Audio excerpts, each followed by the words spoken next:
Let me tell you the story of how I came to hate D&D so much that I quit RPGs for probably 10 years and the lessons I learned along the way. My friends and I started playing during the early 2000s, back when D&D 3rd edition was the latest version. I live in South America, so things like RPGs were basically non-existent. We never went through the satanic panics or any other role-playing witch hunts. But the powers that be did burn our Teenage Mutant Ninja Turtles and Pokémons. Cuando tus hijos están jugando con Pikachu, ellos están jugando con el propio diablo. In any case, we started playing thanks to a cousin of mine that came from Europe and brought with him the forbidden knowledge of Dungeons and Dragons. You know, Satan's game. We started with a very simplistic homebrew version with probably 4 stats, maybe a couple of skills, and a very tiny list of spells. Nothing too complicated. We of course used the basic fantasy classes, which is not strange since by that time the Lord of the Rings was basically common knowledge everywhere. And to the surprise of no one, role-playing games was one of the greatest things we have ever done. I can clearly remember some of our first sessions, all sitting around the table, but I can also remember myself at the same time, like walking around whatever fantastic world we were at the time, in a forest or a cave or a golden field of grass at sundown. We've always been into fantasy, sci-fi, anime and heavy metal, so this was the perfect outlet for all that extra imagination. And things were quite good for a time. Dungeons and Dragons and power metal was all we needed. We had been playing for several years by now. By this time the internet was becoming relatively easy to access down here in our godforsaken continent, so you could pretty much find any book you could think of on the various file-sharing apps like LimeWire or Kazaa. And when you're young, you have way too much time to read unhealthy amounts of rules in books that might or might not be totally well thought out. Of course, back then, our naive younger selves were still playing under the absolute single worst possible assumption anyone can think of while playing any tabletop RPG, that you have to actually follow all the rules in all the books. This will of course lead you to a path of ignorant, cult-like degenerate superstition. We believed you should throw initiative before every fight. We thought you could actually balance a combat using nothing but a table with challenge ratings. We also thought players probably should never die. And the Game Master must always be behind their GM screens, shrouded in mystery, railroading everyone through an unmutable opus magnum of epic fantasy storytelling. We were young, we were stupid, and we were at the service of the rules instead of the fun. Eventually, the rules consumed everything and everyone. The game was no longer about magic-filled adventures in fantastic lands, it was about accounting and lawyering, min-maxing obscenely bloated numbers, trying to find the worst written rule in the most obscure supplement to override some other already broken rule so that the turn could last forever. This would be a good time to introduce a couple of very important characters in this story: Power Douchebag and Lawyer Douchebag. One of them came every 2 or so sessions with a completely new character with increasingly grotesque builds. This of course constantly got in the way of the ongoing story, which was also a piece of crap, since the railroading was so utterly monolithic that any minor change to the plot could bring everything down. Turns out Power Douche wasn't very meticulous with its obscene optimization, so there were always some suspicious little +2 here, +3 over there, and so on. So, Lawyer Douche self-appointed himself as the supreme auditor, and now all builds and powers had to be revised and approved before use, which of course had to be done in the middle of the game. Lawyer Douche was very detail-oriented, so the ridiculous powers, hit point counts and other stats were nerfed to their correct level quite often. This, unsurprisingly, made Power Douche very angry, so he became himself another rules lawyer, so he could also nerf Lawyer Douche whenever he was trying to do anything. And thus began the Nerf Wars, unending sessions of rules lawyering, flipping through books, photocopies, poorly written napkins, and dirty crumpled papers just to try to lower those 150 d6 damage to only 149. What an accomplishment! We kept playing like this for some time, but I already knew. I was no longer looking forward to playing. I was simply waiting for the inevitable game pause so I could just chat about any other thing while the lawyering was happening in the background. There were no more forests, no more caves, no more golden fields of grass.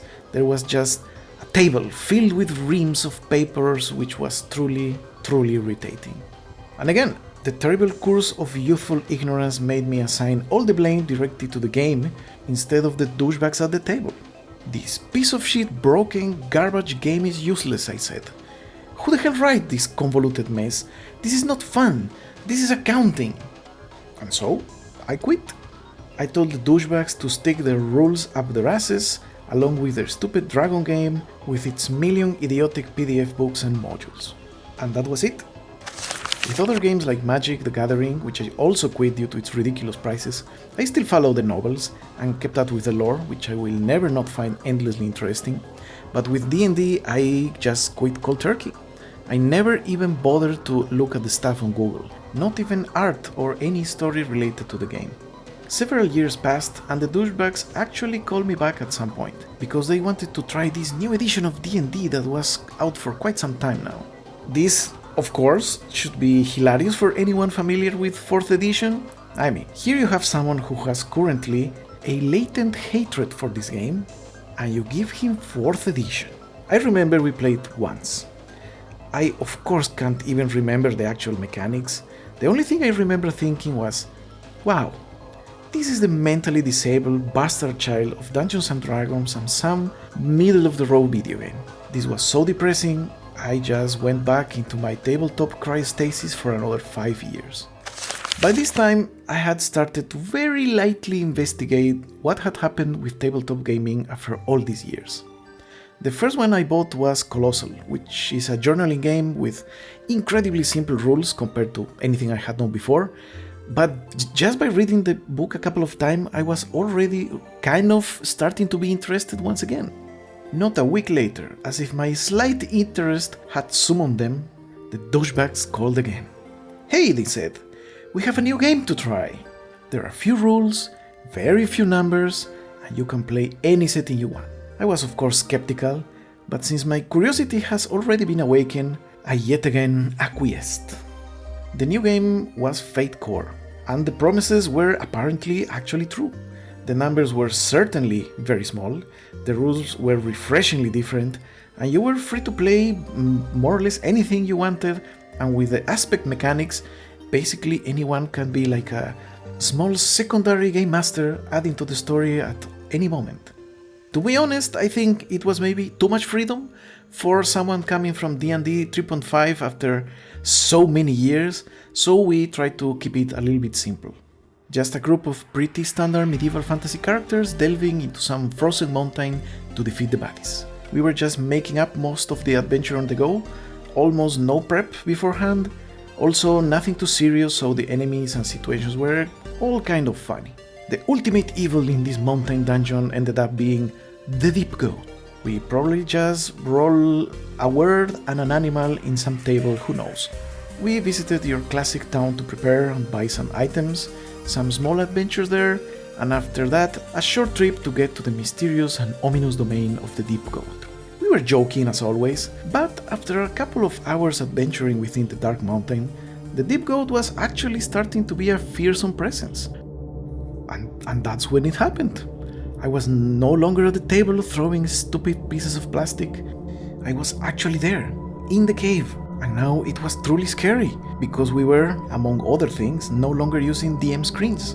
All roles were open, so every single role really mattered and everyone was in actual danger. An hour later, I was making my last stand against the monster in the darkness, so my friends could mount one last desperate attack. And then my character was dead. The evil was defeated, and my friends walked into the sunset with one amazing story. In all the years that I've been playing, I had never died. The possibility wasn't even real up until that point, and I was elated. It was amazing. The violence, the fear, and the death had healed my broken heart. Turns out, the douchebags had been slowly but surely evolving in the darkness too, changing into new forms. For it is true that with old age comes wisdom, and your power gaming starts to fade away, your brain heals from the low-key psychopathy that comes with being young. After that, I rejoined the group and started to play more and more regularly, and for the past year and a half we have been actually playing once a week. We played Fate for a couple more times, but our brains grew up with D&D, so we appreciated a little bit more structure and started mixing all of our favorite ideas from both games. Very soon, we started to test plenty of other game systems. To the surprise of nobody, tabletop RPGs had also been evolving during these past several years, and the variety of very good ideas from indie developers was plentiful.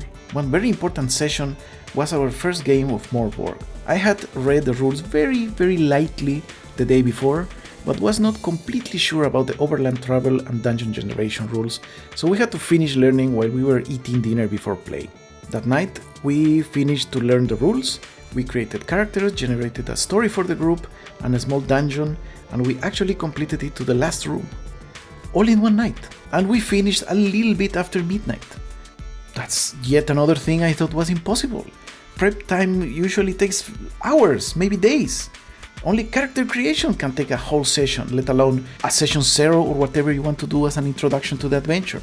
The whole random generation thing was a revelation to me. In my group, we are all now well in our 30s on average, and we have day jobs and we have plenty of other extra projects. We don't really have the time necessary to spend writing multi-year fantasy epics, so being able to simply show up and play a totally new adventure out of thin air was really convenient. Now we not only generate the characters, story and combats at random, some days we started making up a new setting that seems fun that day, or is similar to whatever movie we thought was cool that week. Of course, most games created like this end as one-shots, but there have been a couple of crazy scenarios that actually ran for several sessions. Some of my favorites were when we played a group of psychopathic insect-based Power Rangers who do more collateral damage than any good, Sailor Moon-like magical girls that summon their assault weapons from another dimension with the help of cute pets, or a Scooby-Doo-like gang of emo teens that have a band and fight inbred mutants with the power of music and their feelings. Obviously, this range of themes can become too much for any game master, which is why that's another thing we have eliminated. The one single GM. We simply took the aspects mechanic from Fate and other similar games, and we made that the main mechanic for narrative. Every person adds a bit here and there to the story and events of the setting, maps and places, and when there's need for NPCs, we just go around the table and everyone takes a turn to play or invent that character. It definitely sounds strange and a little bit too random, but any idea fits the other, so building a coherent story actually becomes more and more easy with every new additional piece of the story and or any new character. And everything is helped by a good amount of random tables and oracles from fantastic games like Black Hack, Maze Rats, the amazing generators on the Morgborg site, and the infinitely useful GM Apprentice cards. So now, going into a new session comes with a whole new kind of excitement, because nobody knows what kind of wacky adventures awaits, or on what world. As you can imagine, we never even looked at 5th edition. It seems cool, the advantage-disadvantage mechanic is a pretty neat idea, we would have loved it 20 years ago. But now it seems a bit sad to be limited to a non-infinite number of classes. There is probably a million things to remember from this 20-year adventure, but I will try to summarize my very personal and subjective finding in a convenient, internet-friendly number list. Number 1. Rules are like food. Every person has its own particular taste, and when different groups of different people get together, they will have an even more particular collective taste. So even if you have the most popular and accepted rule set, there's a good chance it's not a good fit for your party. Your group will have to experiment quite a lot until you find what you need. And even if you find a good set of rules, it will probably not work for all your games. The rules you use for a world filled with giant robot fights might not be useful for a horror or suspense campaign. Even the way rules are implemented at game time will need adjustments. Movement, for example. We use grid sometimes, other times we play using zones, or simply use theater of the mind when it's better. There is a lot of experimentation and adjustments to be done, but the more it's done, the easier it gets, and eventually your own homebrew rules will become more and more robust and will fit your stories better. Number 2. I think GM screens are not very useful. They look cool, but just like video games, you need real stakes for the game to be interesting and capture your players. You will eventually become bored if you're playing with God mode all the time. Number 3. There is no such thing as balance. If there is one thing I can clearly remember already back in the 2000s, is chatting with other GMs about how difficult it is to balance a combat, which is now obvious since balancing a game based on simple numbers like challenge rating is kind of impossible. As long as you're throwing random numbers and having random humans reacting to them, a challenge rating is a good start but will never really be enough. And now a couple of extra points that I will probably have to make another video to explain. Number 4. Dungeon world actions are idiotic and I hate them. Number 5. Saying a round of combat has no turns is stupid or made up by an alien that has never interacted with a human, and I hate it. Number 6. Removing dungeon crawling as a core integral part of the game was an evil conspiracy by Wizards of the Coast. Oh, by the way, Lawyer Douche is actually my brother, and Power Douche his best friend, and after all this time playing RPGs, we are doing what anyone does after 20 years throwing dice. We're making our own game, a setting more than anything else, which will be directly inspired by the manga Blame, so I'll be posting updates on that at some point. And that's it for now. I guess this will become a tabletop RPG channel from time to time. See you in the future!